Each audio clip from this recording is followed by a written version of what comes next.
Well, hello and welcome to Talk Leadership with Cedrick. You know, everybody needs a little TLC.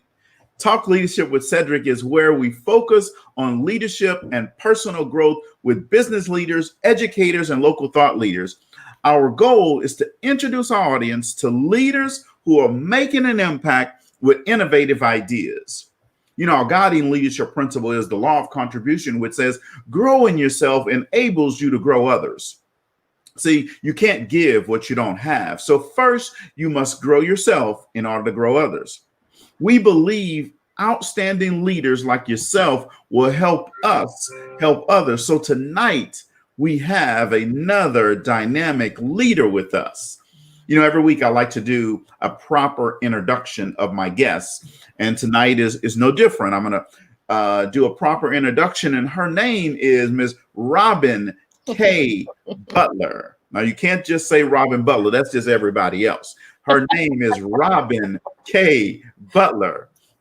Robin is a strategic and tactical leader armed with comprehensive background in human resources and leadership development. She is most known for her innate ability to use a lens from each experience to seize challenges, drive results, and embrace invaluable leadership lessons. Robin has spent over 20 years working in various human resources and leadership positions. She is the founder and CEO of Catalyst Consulting Agency, LLC, which is a personal and professional development consultancy. Additionally, she provides HR and operations support to small business owners. Robin is also an executive director on the John Maxwell team and is a certified human behavior consultant. She previously served as the corporate HR human resources manager for General Dynamics and function as the HR business partner. She is partnered to develop and integrate strategic initiatives and professional services related to leadership development, performance management, global mobility, employee relations, staffing, and retention. Robin has a Master's of Arts in Organizational Management and is currently pursuing her doctorate of management in organizational development. Now she's going to be highfalutin, right? She is a member of the Society for Human Resource Management, the Association for Talent Development, and serves as the second vice president for the Dale City, Prince William County chapter of Top Ladies of Distinction Incorporated. And she's the deputy vice president of Alpha Lambda Psi Military Spouses Sorority Incorporated. Now, Robin's leadership philosophy is this: leadership is about development. We are not developed by our ability to deal with or be relational to others. We are developed through challenges, less than stellar circumstances, and the individuals and organizations that present them to us. Let's welcome Miss Robin K. Butler. Thank you so much, Cedrick. Thank you. Well, thank you for being on the show. I'm so excited to have you on the show. I must start the show off first by saying, hey, go Steelers. I know you love them, right? Don't you see these fleur-de-lis behind me? Who that? Who that? Oh, all right. I guess we'll still go on with the show, folks. Don't worry. And we won this week, but congratulations to your team. Your team won as well, right? Well, that's what we know how to do. So we just do that. So I'm really excited about having you on the show. So thanks very much for coming on the show. So guys, we're going to have just a general conversation, and feel free to jump in the chat and chat with us and follow along. So thanks for tuning in. Let's just run for it, Robin. Tell our audience, I read your bio, right? Mm-hmm. And it's very impressive. But tell our audience about your career path, how you got started, and how did you get to where you are today? Okay. Well, first, let me say thank you. Thank you, Cedrick, so much for this opportunity and for the invitation to join the show, and for the listeners that are joining us that are here today. So how I got started. So First of all, I was born a coal miner's daughter. No, just kidding. That's Loretta Lynn. All right, she has both, folks. So I'll date myself, boom, boom, right? So anyway, I got into human resources as a co-op program, or actually I started a co-op program, and I always knew that I wanted to get into HR. And there was a dear lady that I remember, because mentorship is important, right? So you'll hear me say that throughout this discussion. And so it's I believe that angels are put in our path along the way. And so Brenda Coley is her name. And so she was the HR director at the time. And I'll tell you where I started, Sally Mae, the Student Loan Marketing Association. And so I was in high school, and I was working there, and I started out in the office administration co-op program my senior year of high school. And I would go to school half a day and work half a day. But my dream was to be like Brenda and to be in HR. And so I after I graduated, I was offered an opportunity, and fast forward a few years, a couple of years later, I worked there, continued to work there while I was in college. I started at community college and had the opportunity to go into HR. And just continued with a couple of mentors that are still in my life today. And so I started in HR. I started out as a generalist and had the opportunity to pick up recruiting skills and benefits and just different skills along the way. And so I have over 25 years of human resources. So that opportunity that I had very young to get those intricate skills were just central and core. So I just was very blessed and very fortunate to get that opportunity. And so I did things a little different. I worked and I went to school, and so I didn't, do things in the traditional manner like most people. They go to school and then, they get their career. I basically was mentored, and I went to school and I worked. And so I did college part-time and I worked full-time. And so that was pretty much my path. And I was able to keep my career, learn, glean a lot of knowledge. And I'll say this, Cedrick, I initially went to school. I wanted to be a lawyer. I thought I was going to be a corporate lawyer. And so I started the path and the trajectory to be a lawyer. I started out being a paralegal. I took all those core classes, and then I found love, or should I say love found me, in the form of this soldier. And the uniform got you. A uniform got me, and he swept me off my feet. And, I got married, and, when we moved, the program that I was in was not in the form of a degree. So I didn't want to just spend the time in school, not that certificates are bad, but I just felt, for me, I'm like, okay, if I'm going to spend this time, let's kind of turn the corner. And so that's when I decided to pursue my education more so in business, right? But still had the passion for HR. But so I worked and was able to maintain that career and work for many different employers over the years in HR, management, and leadership type of roles. So I was able to indirectly, in a lot of my positions, serve the military and work for different defense contractors. And, I know I'm covering a lot of ground, with the story, but most recently, my last position that I held, I worked there for almost 5 years, and I've had a wonderful career of human resources. And my goal was to be able to help people and add value to them. And I've been able to do that over that career. I had so many different components of coaching and training. And so I had a wonderful executive vice president that just said, "Oh my goodness, you're a great coach." And so it fueled my fire and passion to do the type of work that I'm doing today. And so I started to get some additional certifications and credentialing in that lane. And that's kind of how I landed to where I'm doing more coaching and consulting today. Well, that is awesome. Well, the journey is always an important part of the story, and a important part of why you are who you are today, right? Mhm, It's mhm. those experiences that you got along the way. So you, and with that, you started a business of Yeah. your own. You were in corporate and you started a business, Catalyst Consulting. Yes. So tell us a little bit about what is Catalyst Consulting. So Catalyst Consulting is a spark in your innovation to lead.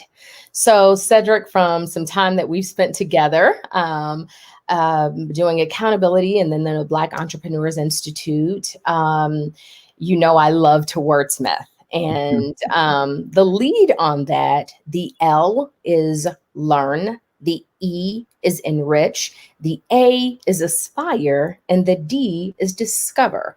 So everything I do is about purpose, passion, and potential. And I teach some lessons on 3P soup, right? And so that's your passion, your purpose, and your potential. So the leading piece about Catalyst, there are different programs that I have under each of those. And so there are programs under Learn. Then the E is more so the enrich, and that's about my empowerment and different thing, the different type of work I do there. The aspire is where I do my work with youth, and then the D is the work that I do more so with assessments, with DISC and 360 assessments. I have a love and a passion for work like emotional intelligence, and the work that I've done for years in human resources kind of works well with that, in team building and conflict management. And so that's the work that I do. The other arm of my business that was also a natural progression was the consulting. Having a seat at the table for 25 years and just understanding, wow, how do I help small business owners do this the right way? Okay. Mhm. So doing audits, writing policy for them, and being the HR service for those that don't need a full scale HR team, that's me. And I've done the work. I know the law. I understand the law. I've been to court on behalf of companies. So I want to keep you out of court, right? So you don't have to spend the time interpreting the law because I know it, right? And so I have the years of experience and I can provide that for you. And so that's the HR consultant side of my business. Now, for individuals, a couple of things that I would do as well is more so career transition services and helping you to get to your next. And what I say from that standpoint is I'm not a resume writer, but I'm going to arm you to make sure I do resume tweaking. I'll say it like that. And Yeah. also to help you negotiate and best position yourself. I coined myself as the negotiation ninja because I've said, I was the person that you were talking to, or, in human resources, when it came down to salary negotiation, it was me. And because it was me, now I can give you those tips, that you need to position yourself for that total compensation package. And so those are services from an HR standpoint that I would offer to an individual. Wow. So the negotiation ninja, helping people better understand how to position themselves so that they can maximize their opportunity when they go in. Now, Yes. I'm gonna add a follow-up question to that, just because it's a perfect follow-up question for this. A lot of times people accept a job and they accept the salary, and then they, a few weeks later into it, or a month later into the position, they go, oh man, I should have asked for more money. Happens all the time. Right? Is that the best time then to ask for more money? No, you want to negotiate up front. You want to ask questions up front. You want to think about that up front. And, I was blessed, and I say, Cedrick, to serve in that opportunity. Sometimes people are, you're in a role and you have to understand your purpose. There goes that P again, right? In that role and what you're really doing. And I believe that I was blessed to be in that role to serve and to help people. It was not to withhold. And so, classic example, right? Sometimes a position was going to pay perhaps $80,000, and a person put down on their application, well, I'm willing to accept 70. Well, why would I only pay them 70? I'm going to maximize and I'm going to pay you what the position is going to pay. It didn't matter to me that you were willing to accept that. And so that's why I believe that I was purposed and positioned for that opportunity to help someone.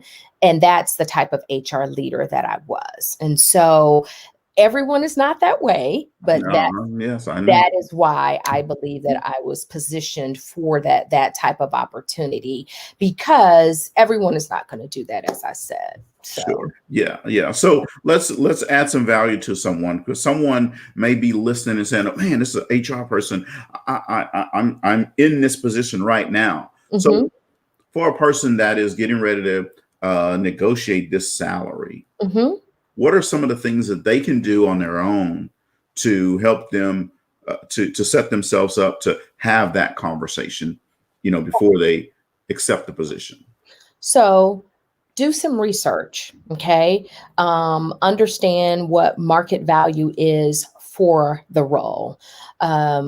Before you go in, ask, hey, what is your budget for this role? Can you give me an idea of the range? If you can get with that HR professional or with that recruiter, because depending upon the structure of the organization, it may be a different person that you're having the conversation with. It may be a little bit awkward or uncomfortable to have it with the hiring manager, but if you're able to get on the phone and establish some rapport with the HR professional, then you can ask, right? And so, hey, can you give me an idea of what the range is for the role?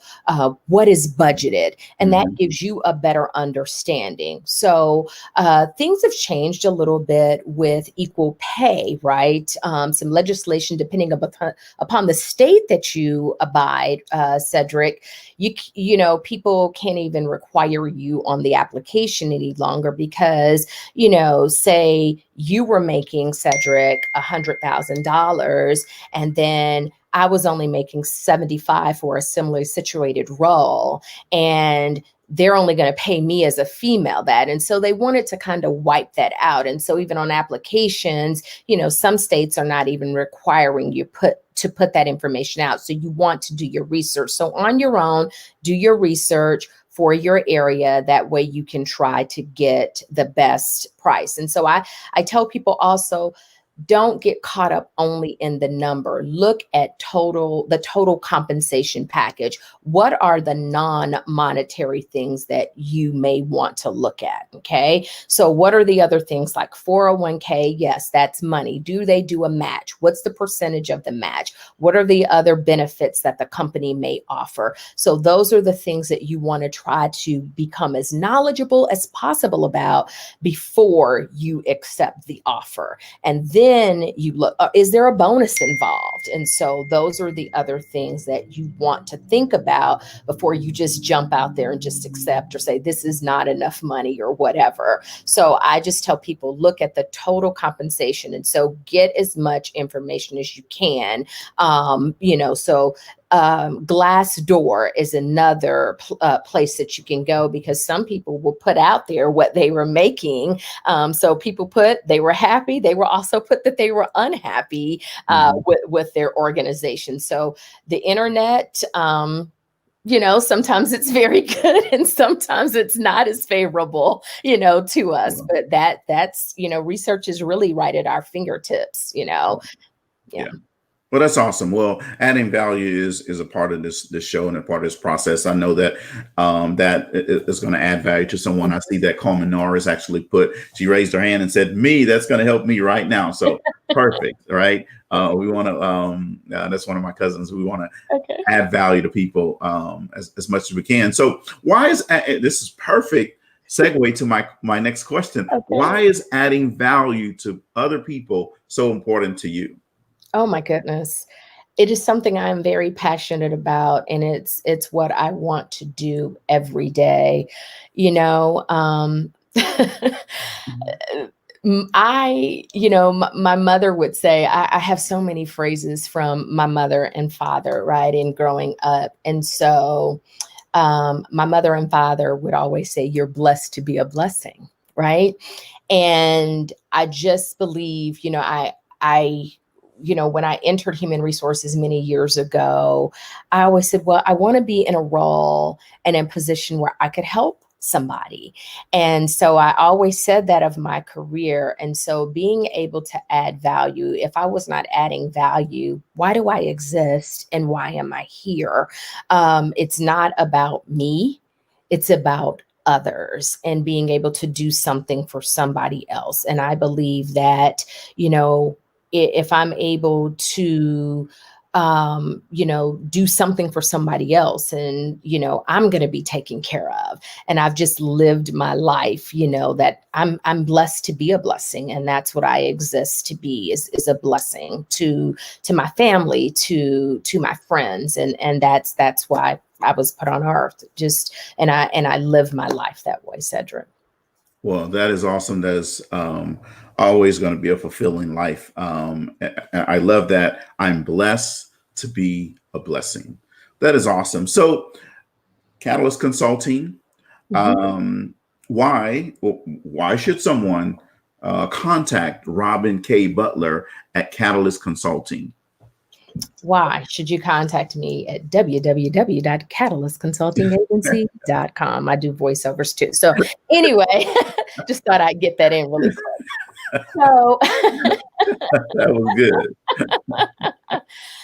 Why contact me? So from what I've shared, just a little snippets that we've talked about from an HR standpoint. So if you're that individual trying to get to your next level, from the standpoint of mock interviews, I do that for the individual, helping you with negotiation, looking and doing that transition interview point. So that's the individual arm of my business. For a small business owner that wants to find out, are my records in order for the audit? Do I have, I have a small team, but I want to make sure that my team is functioning on all four cylinders, Robin. And so I can do that through assessments, through DISC, and then interviews. Do you really want to do that piece? I can help you. Are you hiring the right person for this? Are your job descriptions in order? So that's why you want to call me, because I can take care of that for you. I mentioned earlier, I've been to court a couple of times on behalf of businesses. You want to stay out of court, and so I can help you with those laws that are applicable for you and for your state. And so I can help you with that.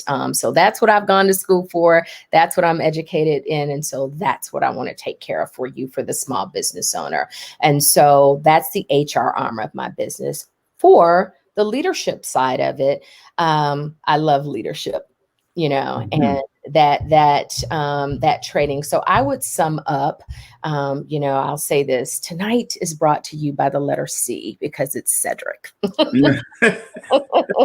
Have to get that in there. And my business, I would sum it up by 4 C's: coaching, consulting, conversations, and courses. And so that's who I am. So the coaching arm of my business, helping you and equipping you. And that's, I'm going to talk a little bit about my upcoming podcast, and just equipping you, empowering you and equipping you for that next level. And then the coaching, I do that through coaching. I do that through courses. I do that through that consulting. So, if you're that individual and you're trying to get that job, Robin, what am I saying in the interview? What am I wearing? Down to making sure you wear the right thing. Through courses, there's a myriad of courses that I offer. And then also DISC. I'm getting ready to do a DISC workshop. And I love that type of work, because I think it's root cause analysis and bringing the team together. In my career in HR, a lot of my colleagues, they really didn't enjoy employee relations type of work, but I ran to it. They're like, okay, what is wrong with you? Because it gave me a perspective of something was wrong, and how do we fix it, and how do we bridge the team? And so that's why Catalyst Consulting, because I have done that type of work for 25 years as an HR leader. And I will say this, I coin the phrase and I say, we have nurse practitioners, we have licensed practitioner, that are in the world of counseling. I'm an HR practitioner. I practiced HR for so long. And so this transition and the new trajectory that I'm on for my business, I get to continue to practice the same thing. And it's, rolling up my sleeves and doing the same work. So I'm not doing something foreign. I continue to be the subject matter expert, Cedrick, and doing the same type of work. And so this is what I love. And you can hear, I'm sure, the passion in my voice. Absolutely. It's what I've done. And so this is something that, I'm not doing something different. And, if I was, at this point in my life picking up the stethoscope, you guys would probably say, okay, is she okay? But this is the type of work that I have done. And I'm continuing to do this type of work just in a different setting and for my own, and so I'll say this, I started my business, a couple of years ago, but, I was able to make a pivot in the pandemic this year and now just do my business full time. And, just from some conversations that we've had, you considered a pay raise, right? And so I'm very excited for the season that I'm in.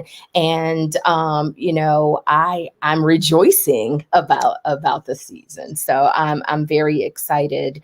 So, just the preparation that goes into that, and just being able to turn the corner and just say, hey, now I'm just doing this on my own. And so I'm really excited. So that's why Catalyst. So I have, I believe, a lot of years of experience, a lot of education that I've been able to bridge together to offer a myriad of services to my clients, both individual and to businesses. Awesome. The law of curiosity says growth is stimulated by asking why, right? And I always love that when I hear that. It just tells people to ask more questions, right? So as a leadership coach, how do you come up with great questions to stimulate that thought-provoking conversation, or actually reflective conversation with people? Oh, wow. So how do I come up with great questions? Yes. That's an awesome question. I journal a whole lot, Cedrick. I have journals that I've had for years, and I read and research. And I read things that are relative, that are going on, and a lot of reflection. And based upon that, those are the type of questions that I think keep my mind fresh. I like to consider myself a lifelong learner. And so it causes me to be quite inquisitive. And that is how I fuel that for questions and continuing to ask questions. And so, because good leaders ask great questions, right? And so they tell me. And so I'll just write it down and take note. And so to this day, I keep my journals in a box, and I'll go back and I'll go back and have moments of reflection, and then it just fuels that, and I'll just kind of write something else. And so there are just so many nuggets that I have from things that I've written from years ago. So, I'm a writer, and so from that, it just, there's always something that we've heard, we've seen. And as you mentioned, that curious things, we have to be like children, because children are always very curious. And I think that that's just an element that we should never let go of, even as we become adults and we mature. We just have to still keep that element of curiosity, so we never stop growing, we never stop learning. Right. Absolutely. 100% agree with that. So that leads me right to my next question. And these are some fun questions. These are not questions that I sent you. So this is, would you rather? Okay. All right. So would you rather pick the year that you die or the way that you die? The way. You don't want to know the year, huh? I think there's only been one person that of all the people that I've asked this question that said the year. Everybody else said the way. I just, Yeah. yeah. Yeah. All right. So would you rather have free Apple products forever or free Wi-Fi wherever you go? Free Wi-Fi wherever I go. All right. And the last one is, would you rather have $1 million in Amazon gift cards or $100,000 in real money? $1 million in Amazon gift cards or $100,000 in real money. Yes.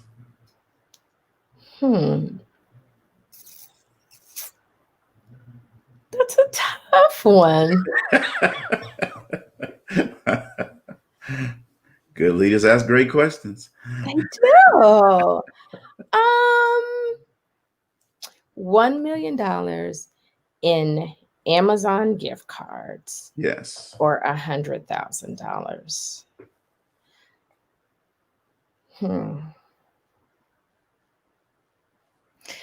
So you've got me torn because you're a finance guy, and that $100,000, I could do some investment with it, but $1 million is going to save me some money, especially in these times with Amazon and other things that I can get on Amazon, because you can just about buy. I'm going to say that $1 million with Amazon. $1 million in Amazon. Well, everybody shops on Amazon, right? Yeah. Yeah. So, your groceries, you can.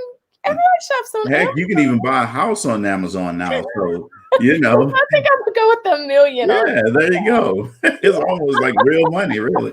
Yeah. Buy you a whole bunch of gift cards from Amazon. Right. All right. So, I know sometimes we all have, down days, right? And every time I see you, you're always just like jovial and happy and smiling, but we all have those down days, right? So what do you do to pick yourself up during those times? What do I do? So,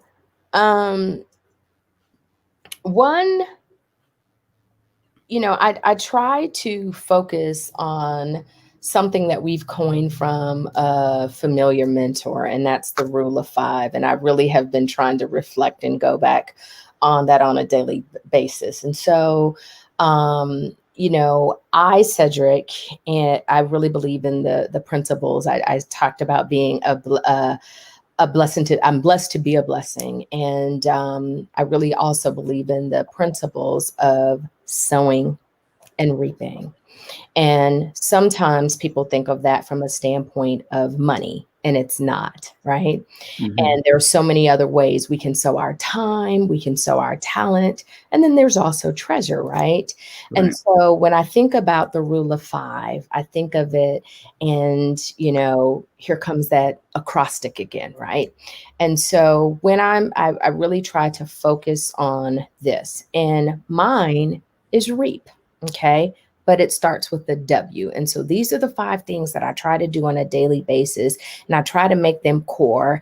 And when I stop, doing them, I find myself, okay, this is when you're off kilter, right?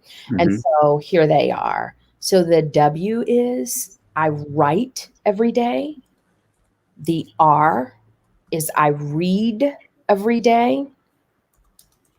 The E is I encourage others.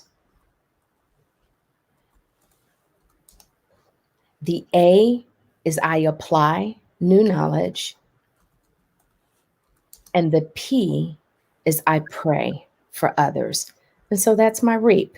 And so I believe that when I find myself in a funk, I'm not doing one of those things. Okay. And so that's where, it's kind of like, okay, Robin, you're off kilter. What are you not doing in your rule of 5? And so are you not writing? Are you not reading? Are you not encouraging others? Because it's not about me. And even I can pull myself out of a funk because it's like, you know what? I'm encouraging someone else, and then applying new knowledge. What have I read? What have I written? What have I seen, where I can apply that? And then have I taken the focus off myself? My father would say, we have to get out of this mindset of my four and no more, where we're just praying for ourselves, my four Right. and no more, right? So when we take the focus off of ourselves and pray for others. And so that's my rule of five, and where I believe in that principle of sowing and reaping.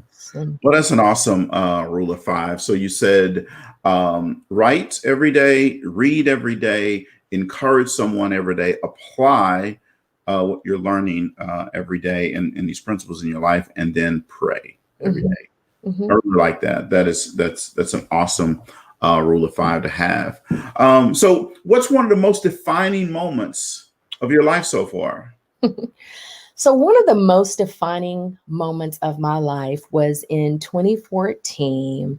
I experienced a situation professionally, and I was called into the office, and I knew.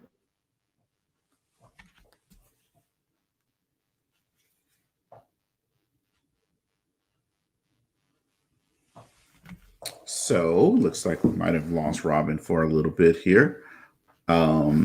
So we will keep going while we wait on Robin to join us again. So, folks, today we are talking to Miss Robin K. Butler, and Robin is an executive director with the John Maxwell team. She is also the CEO and founder of her own company, Catalyst Consulting.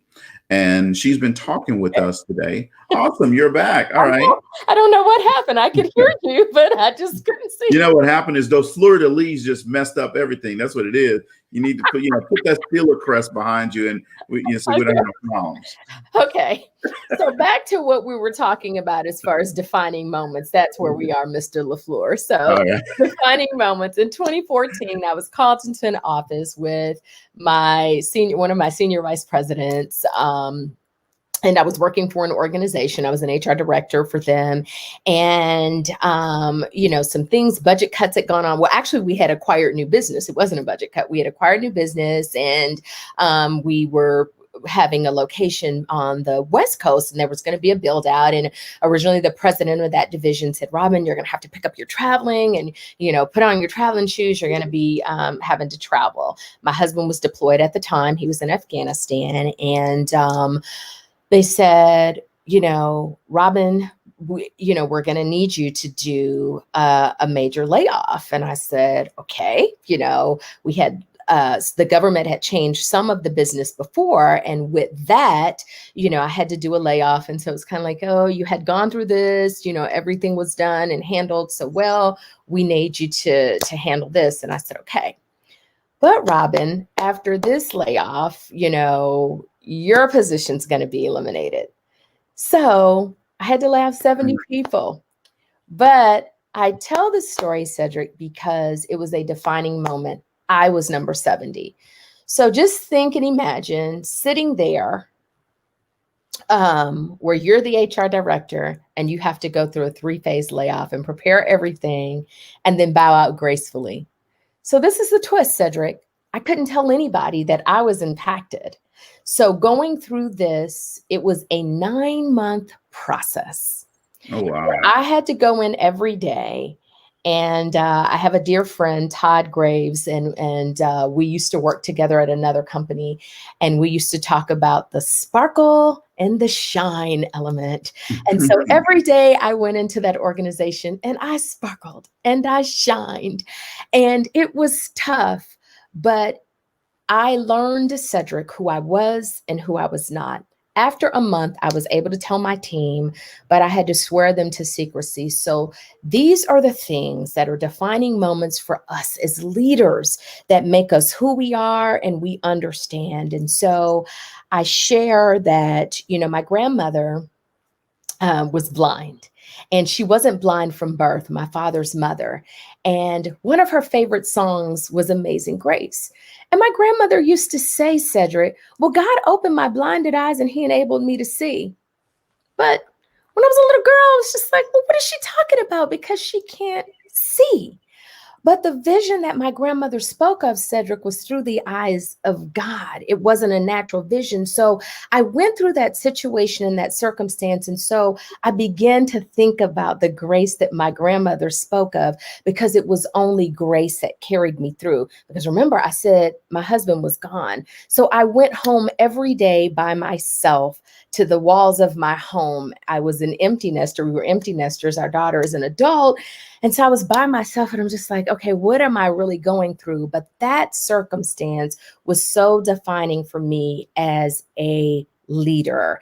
And at the end of it, so many people came up to me, the employees that remained. How did you do that? How did you get through that? And so I tell the story about being number 70. Yeah. Wow. That is, yeah, that's good that you were able to go through that and handle that. Not everybody would be able to go through that. I probably would have been telling everybody, look, you did quit whining to me because I'm coming, I'm going to be next. So, yeah. So trust me, I was yelled at, I was cursed at, I was told you don't know because you're not going through this. And I sat there and on the inside of me, it was, if you only knew. But it was grace that carried me through that 9-month situation. Wow. Yeah. Wow. Well, it's amazing, but this time is just like flown by. Okay. So I have one final question for you. And that is, if there was a book that was written about you, what would be the title?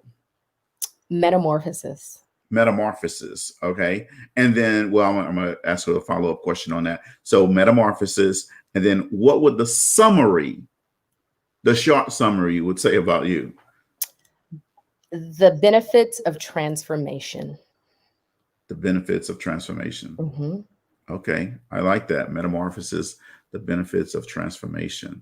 I like that. That is awesome. Thank you very much for joining us tonight. And I know, I know that you have a new podcast coming up, right? So tell us about that real quickly. So the podcast that we have coming up, we believe in the power of collaboration, just like you with BEI as one of the founders. And one of the founders, Angela Hooper Minifield, and I have come together for the Pulse of HR. And so why the Pulse of HR? We were looking for an opportunity to bridge our human resources experience. So Angela has been in the federal space and I have been in the civilian sector for years. And so her almost 30 years of experience, my experience of over 25 years.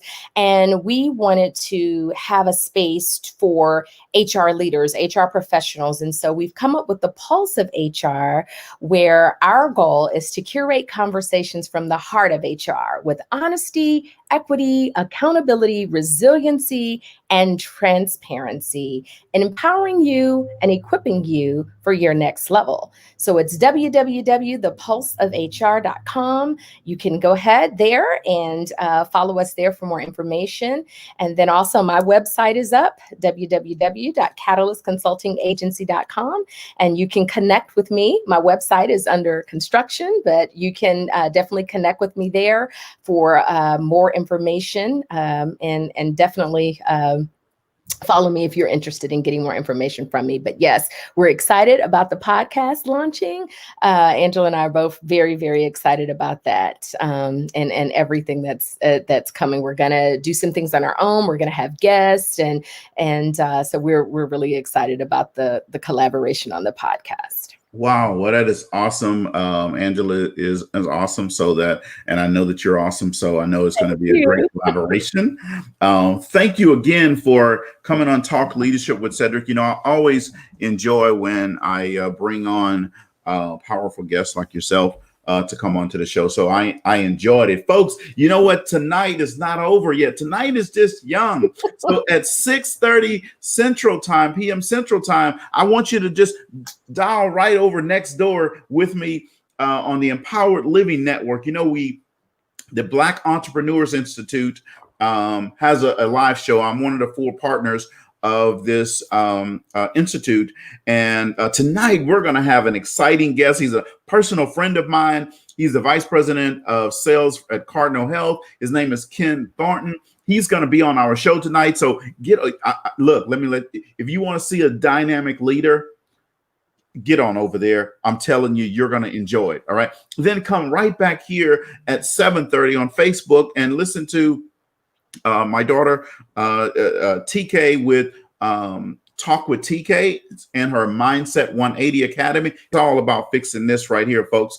And then Thursday, join me on my radio show, Talk Leadership with Cedrick, at ibgr.network. 4 p.m. Central Time on Thursday. Next week, though, Monday night and Tuesday night, you want to tune in to Talk Leadership with Cedrick. On Monday night, you guys will get the inside on me. So my kids, I only have two, by the way. So my kids are coming on the show. Trekessa and Patrick will be live in studio with me next Monday night. So tune in for that. That's going to be a fun show. And then on Tuesday, we'll have Miss Monica Madden on the show as well.